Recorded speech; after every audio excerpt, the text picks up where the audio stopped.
Podía haber dicho el corazón. Vosotros los creyentes, si vosotros seguís la palabra, podréis tener el corazón de Cristo. Y ya sería bastante. Poder tener la pasión que el Señor Jesucristo tenía. Eso sería extraordinario. Cuando veía a los enfermos y extendía sus manos y los milagros que hacía por amor a los que estaban a su alrededor. Y fue movido a misericordia cuando vio aquella multitud con hambre y produjo aquellos milagros de los panes y de los peces, extraordinario. Y poder tener nosotros el corazón de Cristo, pero no dice ese corazón. Sentimientos, poder tener los sentimientos y ser conmocionado, como nuestro Señor Jesucristo cuando estaba tiernamente tocado por la sensibilidad de su amiga ante la muerte de su amigo Lázaro. Qué emociones más profundas. Pero lo que nos está diciendo este crecimiento de conocimiento no nos lleva a la experiencia, a los sentimientos y a las emociones, sino que nos lleva a tener la mente de Cristo. ¿Cuán importante es la mente? Lo es en todo, por supuesto. No podríamos estar donde estamos y haber alcanzado lo que hemos alcanzado si no fuera por la mente. Si solamente nos moviéramos por sentimientos estaríamos, pues sí, desequilibrados. Pero la mente en la ciencia, en los grandes descubrimientos que se han hecho, en el mundo en general, los avances, o sea, que podemos llegar y decir cuán importante es esencial, ¿no?, para el ser humano y por tanto debe ser esencial para la Iglesia y los creyentes el de la mente, para nosotros los creyentes. Por eso Pablo, por ejemplo, a los filipenses dice, en todo esto que es bueno, justo y santo, en esto pensar. No dice que sintáis, que lo pongáis sobre vosotros y os emocionéis, que también es parte de ello. No, dice en varios lugares pensar. La Iglesia, la primera tarea no es la de sentirse emocionados o conmocionados ante las cosas, sino que se siente y reflexione. Que pensemos, pensad, dice a los filipenses. Y cuando está buscando, por ejemplo, está buscando la unidad de los creyentes, no dice únicamente que nosotros nos emocionemos juntos, tengamos la misma emoción y los mismos sentimientos, sino que cuando dice tener este mismo sentir, no es el sentir del cuerpo de emociones, sino tener un mismo pensamiento, una misma idea, un mismo interés. Así que la unidad que nosotros debemos de buscar como Iglesia no es simplemente que tenemos los mismos gustos, tenemos los mismos placeres, tenemos las mismas emociones, sino que pensamos y sentimos, tenemos el mismo conocimiento, un solo pensamiento. Cuán importante es que pensemos.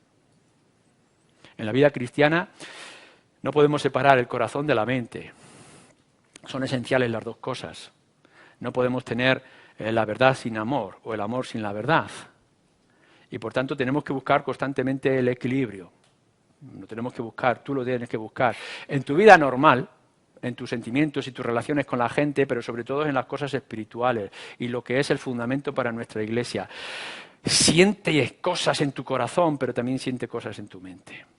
Que te produzcan un placer emocional y una pasión desenfrenada en tu corazón, pero que sea equilibrada con la inteligencia y el conocimiento. Esto es esencial. Pero Pablo lo que está diciendo a la Iglesia de Corinto y te está diciendo a ti es, habéis llegado a tener la mente de Cristo. ¿Es esto posible? ¿Es posible que nosotros podamos llegar a tener la mente de Cristo? ¿Qué es lo que está refiriéndose? Bueno, esa palabra, la palabra mente que está trayendo aquí está muy relacionada con una que repite en muchos lugares de las Escrituras, con el entendimiento y la inteligencia, o inteligencia reflexiva que nosotros tenemos, no únicamente un conocimiento de información, de datos. Yo te puedo decir que tengo capacidad para el conocimiento universal más grande y más extraordinario. Tengo toda la información que tú me puedas requerir, porque tengo la Enciclopedia Británica. Y porque tengo acceso a Internet, a la Wikipedia. Así que todo lo que me puedas preguntar yo tengo información, pero ¿de qué me sirve? No me sirve para nada. No es tanto que uno pueda llegar aquí y diga, pues que es que yo ya me sé de memoria el capítulo tal de la Biblia, incluso toda la Biblia me la sé de memoria, ¿y de qué te sirve? No es tanto de tener una mente amplia, una gran memoria que pueda citar versículos de las Escrituras. De lo que está refiriéndose aquí acerca de la mente de Cristo es que tienes el entendimiento que tiene el Señor Jesucristo, y la inteligencia reflexiva, ese juicio moral que el Señor Jesucristo podía hacer. La facultad, fijaros bien, de poder percibir para tu propia vida y para los que están a tu alrededor de lo que es bueno y lo que es malo. De poder entender las circunstancias a tu alrededor. Diferenciar el bien y el mal es de las cosas más importantes, poder conocer lo bueno y lo malo. No tenéis sino que leer lo que dice el profeta Isaías con los ayes. Cuando leéis en el capítulo 5, está hablando de los ayes. Ay de ti, y habla de los diferentes pecados. Y uno de esos pecados, uno de esos problemas que tenían en la época de Isaías y que tienen aquí hoy es que confunden lo bueno con lo malo. Este es el gran problema que estamos presentándonos hoy en día. Que lo que una generación o unos sabios, entre comillas, están pensando que es lo más bueno y más sano y más fundamental para ser humano, en realidad lo que le está llevando es al desastre. Y en cambio aquello que ha beneficiado y que ha ayudado a generaciones pasadas de una manera muy concreta y especial, lo están destruyendo como si fuera el mayor veneno de la sociedad. Lo podéis mirar en las cuestiones de ética, pero lo tenéis que mirar también en otros muchos asuntos, en el comportamiento y en los avances de hoy en día. Así que, fijaros el problema que pueda significar que delante de ti tengas algo que hacer o algo que pensar o algo que sentir y que no sepas cómo obrar. Y que no sepas distinguir lo que es bueno o malo. Que puedas tener sobre la mesa un plato con veneno y un plato de comida y seas incapaz de diferenciar lo que te va a envenenar y lo que te va a beneficiar. En cómo poder usar tu tiempo o tus capacidades y tus dones en tu corazón. Y que te sientes en una total y completa ignorancia. Que de pronto sepas que uno de los barcos se va a hundir, pero que tienes que tomar uno de esos dos barcos. Y el riesgo que es de no tener evidencias claras de si el barco que tomas es el que se hunde o es el que te lleva al otro lugar de la costa. Esto es lo que estamos afrontando en nuestro alrededor. Ese constante peligro o problema de no poder saber, no tener entendimiento de las cosas o no de poder percibir o diferenciar una de ellas. Pero déjame que te vaya más allá. Tenemos a un Dios que es santo. Y es un Dios que es tan santo que no puede permitir el pecado, que hay cosas que aborrece, y que aborrece de una manera clara y contundente, y de manera terrible. Es decir, que hay actos que Dios no va a permitir, es decir, no las va a aceptar de manera alguna, y que tú no sepas cuáles son. Imagínate que te presentas ante un Dios airado con aquello que Él desprecia. ¿Cómo te vas a sentir? ¿Qué va a pasar contigo? Aquí tenemos ese Dios, el Dios justo, es el Dios creador, es el Dios soberano, y que está esperando que todas sus criaturas vengan y le honren y le den gloria con lo más grande y extraordinario, y que nosotros vayamos como Caín con una ofrenda inadecuada. ¿Qué va a ser de nosotros? ¿Te puedes imaginar lo que se encuentra la sociedad en la que estamos viviendo hoy y la gente alrededor y quizá tú en tu propio estado? Que puedas pensar, oh, yo soy sincero, yo voy a traerle a Dios lo que yo creo que es bueno, pero si Dios aborrece lo que tú crees que es bueno. Y si has pensado que levantando ese ídolo de escayola va a agradar a Dios y lo que hace Dios es aborrecerlo con toda su fuerza divina, ¿qué vas a hacer? Y si resulta que tú te has estado esforzando en caminar o en hacer o en cumplir a estos ritos y Dios dice estoy hastiado y cansado de estos ritos sin corazón, ¿qué va a ser de ti? Así que tú puedes tener toda la sinceridad pero tienes una falta de información y de conocimiento. Y eso te va a llevar a la destrucción. Tú puedes venir aquí y decir, bueno, pues yo ya he hecho mi parte. Y si resulta que la parte que has hecho es la parte que más aborrece Dios, ¿qué va a ser de ti? Y por tanto podemos pensar, ¿no sería extraordinario que nosotros, el ser humano, pudiera llegar a distinguir que esto es bueno y que esto es malo? No solamente para ti y el contexto de nuestra sociedad, sino que es bueno o malo delante de Dios. Y que por tanto podamos saber qué es lo que Dios quiere y nosotros podamos ofrecerle a Dios lo que Dios quiere. Y que sepamos lo que Dios aborrece y rechaza y que por tanto nosotros podamos también rechazar lo que Dios rechaza. El Señor, nuestro Dios, lo deja muy claro. No permito el pecado, tenéis que buscar otro tipo de satisfacción, ya no más rituales, porque estos sacrificios de animales me llevaban a algo más importante, que es mi Hijo Jesucristo. Y ahora que yo miro a mi Hijo Jesucristo haciendo esta obra, Dios dice, estoy satisfecho. Y nosotros, tú y yo, tenemos esa información. Pero no una información literal escrita en un libro, sino que podemos experimentar esa información en el corazón con las buenas nuevas. Así que, ¿quién podrá estar delante de Dios? Y nosotros decimos, nosotros a través del Señor Jesucristo. Porque es lo que Dios ha establecido. Y es lo que Dios le agrada. Ah, sí, pero si le traigo mis ofrendas y mis regalos y mi oro y mi plata y mi sacrificio y mi sufrimiento, todo eso es aborrecible. Trapos de basura, trapos sucios, dice el apóstol Pablo. Yo no quiero saber otra cosa sino Cristo y el crucificado. Que esto es lo que te está diciendo a ti. Mira, es bueno que seas sincero, es bueno que te esfuerces en las cosas, pero no sirven de nada. ¿Qué es lo que Dios quiere para ti? Y tienes la información revelada por el Espíritu, que es nuestro Señor Jesucristo. Así que ya sabemos qué es lo bueno y malo cuando estamos en el Señor Jesucristo, sabemos lo que agrada a Dios en el Señor Jesucristo. Jeremías 31 lo dice, sabemos lo que es bueno y malo para tu alma, si tienes la mente de Cristo. Es decir, a la hora de actuar en tu vida secreta, en tu vida familiar, en todos aquellos que son medios de gracia para ti, ya tienes la información. Que no es volver otra vez a las leyes de los hombres o los mandatos de hombres. No os dejéis llevar por las leyes que inventan los hombres, que esclavizan a los hombres cuando ellos, los fariseos, son capaces de cumplirlo. Nosotros ahora entendemos que no es lo que diga un pastor, una iglesia, un código, sino lo que nos revela con sencillez la palabra de Dios. Y el Señor Jesucristo que nos dice esto es bueno para ti. Y de pronto descubrimos lo que es bueno para nuestra propia alma. No vienes aquí por una obligación. Vienes aquí porque necesita tu alma la palabra de Dios, la comunión con los creyentes, alabar y glorificar su nombre. No vas a la oración porque hay un ritual que te impusieron cuando eras infante o eras niño, tus padres. No, vas a la oración porque tienes que estar en comunión con tu amado.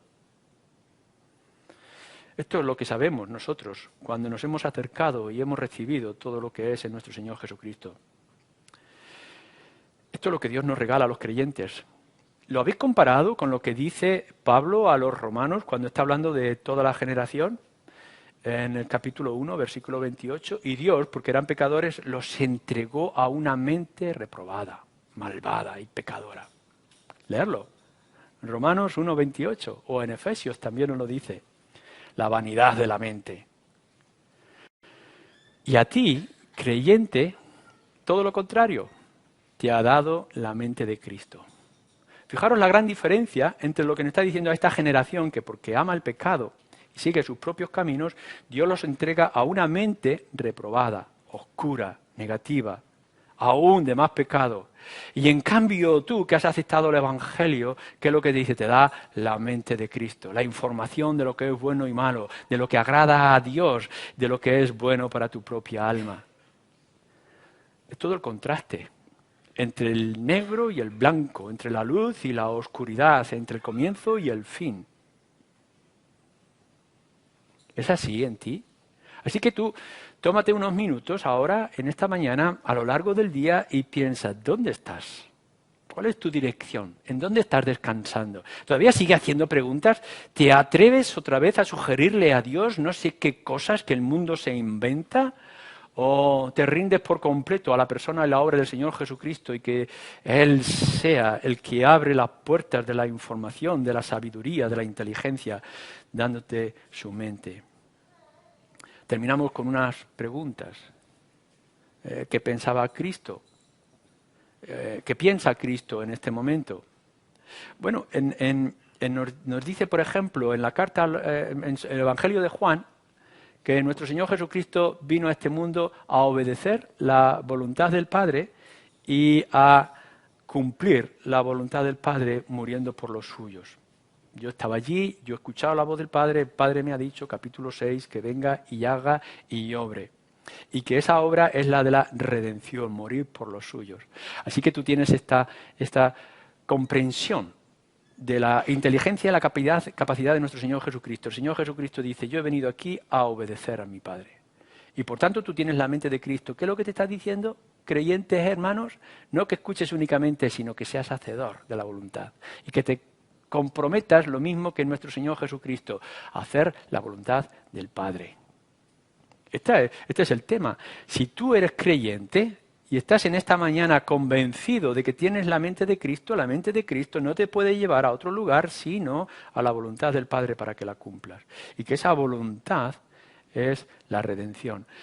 Haya en vosotros este mismo sentir que hubo en el Señor Jesucristo, Filipenses. ¿Cuál es ese sentir que siendo Él quien era, se hizo y se humilló hasta el final para morir en una muerte horrible que era la cruz?